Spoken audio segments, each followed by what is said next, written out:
So welcome to my inquiry presentation. So I sent a PowerPoint out so that you can follow along with me, but I'm just using it to help guide my questions and the answers that I found. So my inquiry question was, what are the gaps within Canada's sexual health education curriculum for high school students?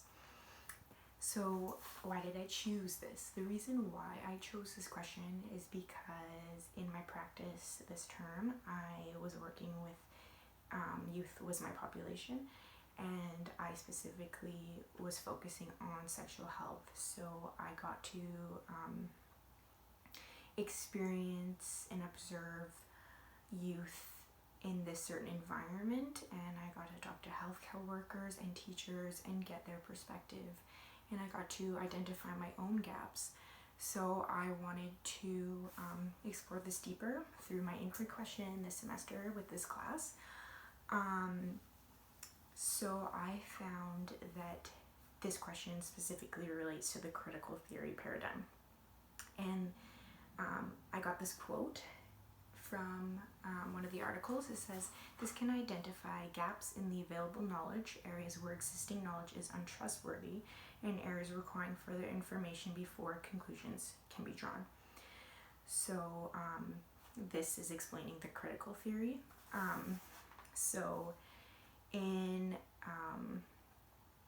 what I'm doing is I'm critiquing the society by applying knowledge from social sciences and humanities. I'm coming to know the personal experiences of the students themselves, and I want to challenge and discover how power interferes with the education that the students are getting, and how that power is interfering with the students' education, and I wanted to come to know that more. I'm also able to develop tactic knowledge from my practice this term, which is another part of the critical theory. And I wanted to know, I wanted to ultimately have the voices of the students be heard. So underneath, you'll see this quote. It says, "Critical analysis of the research approach within various research paradigms does not justify choosing one paradigm over others."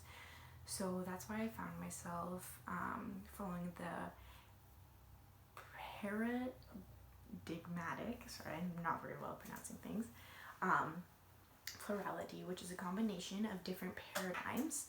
Through my inquiry journey, I've used a combination of scientific knowledge, personal knowledge, looking at clients as a whole and how they are individual, and clinical experience as well.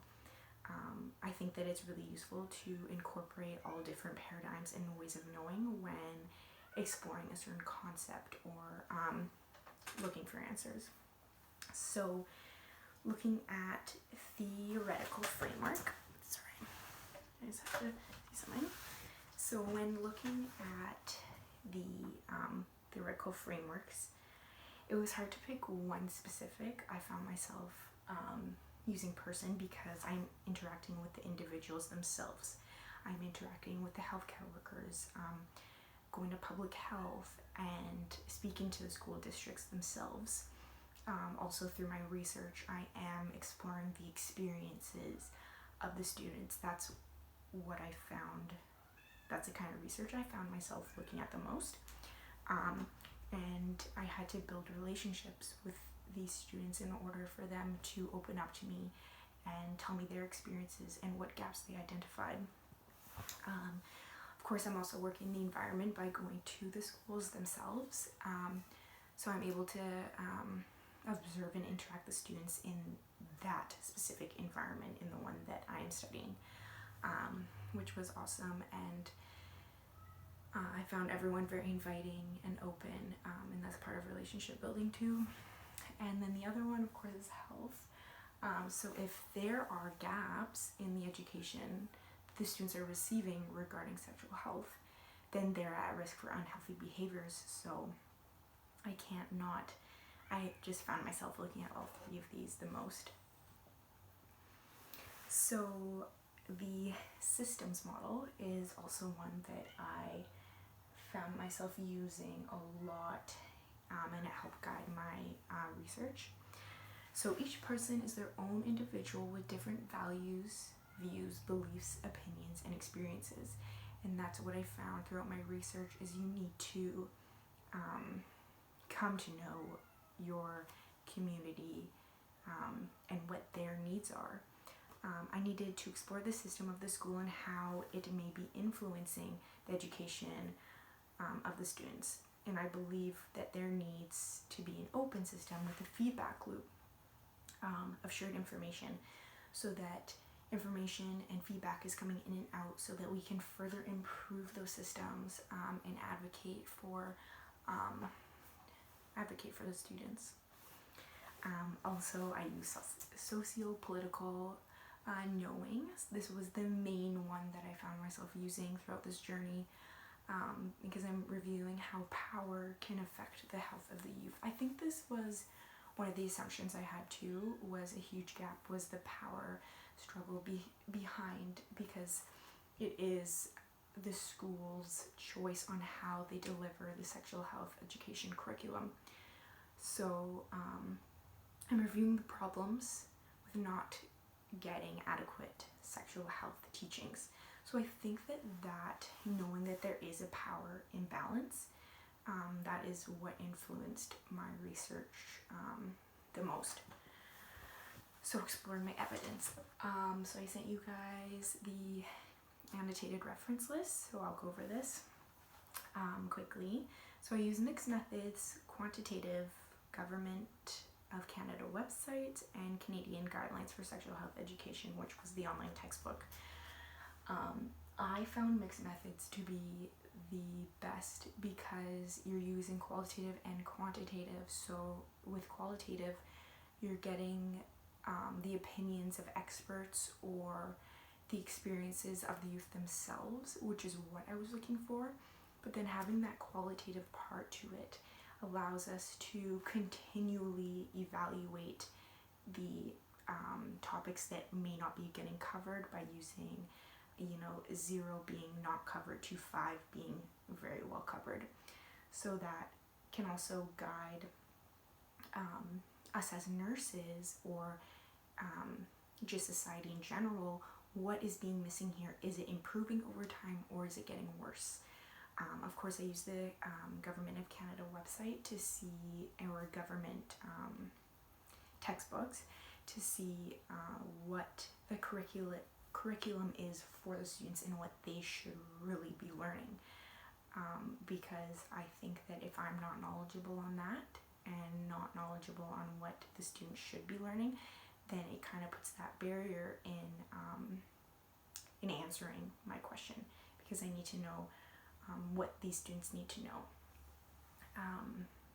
So I found surveys was the number one.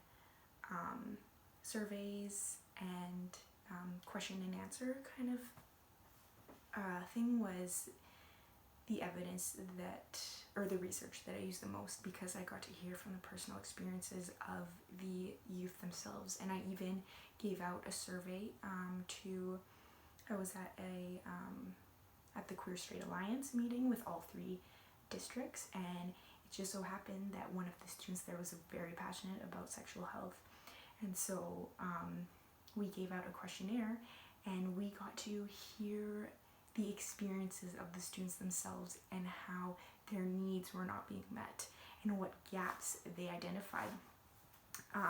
So the result from my research is that the students' perception of sexual health was not highly favorable, and they found that the quality of sexual health education received was poor. So a lot of people, or no, I wouldn't say a lot of people, but some individuals went to seek out further sexual health education post-secondary. I found that the main source of knowledge came from peers or online resources. And then the topics covered in schools should be individual based, meaning that we need to come to know the community and what the students want and what their interests are, so that we can better help their better improve their health and well-being, because you need to look at the person as a whole, and everyone's experiences are different. Many students did not access sexual health services was another theme that I found, and that can put a barrier in a way that students will not seek out sexual like STI testing, so that can put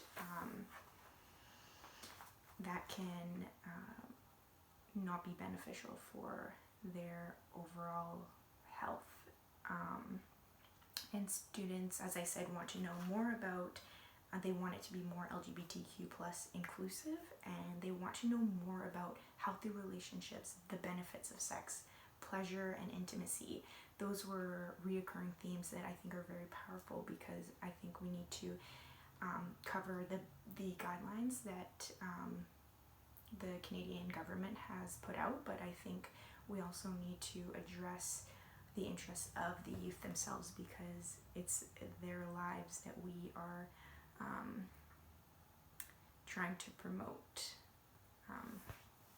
So limitations.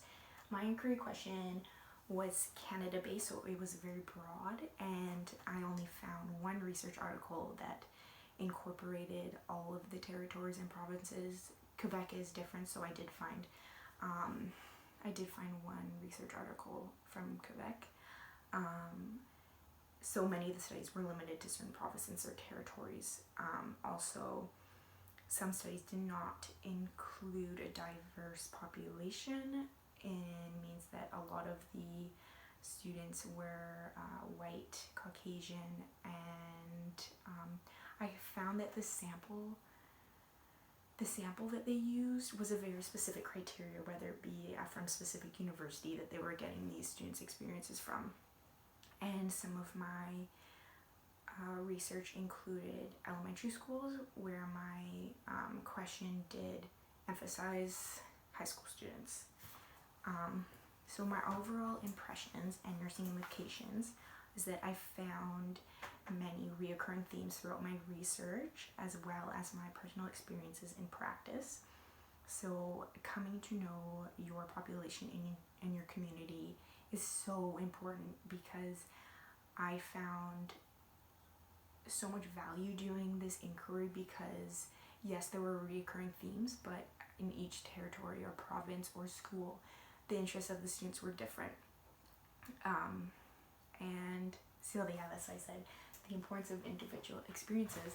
And I think this just opened up an entire curiosity journey. So now I get to continue this inquiry journey and explore more questions that I have. And I'm excited to bring this forward into my 4th year leadership project. So yeah, that is my presentation.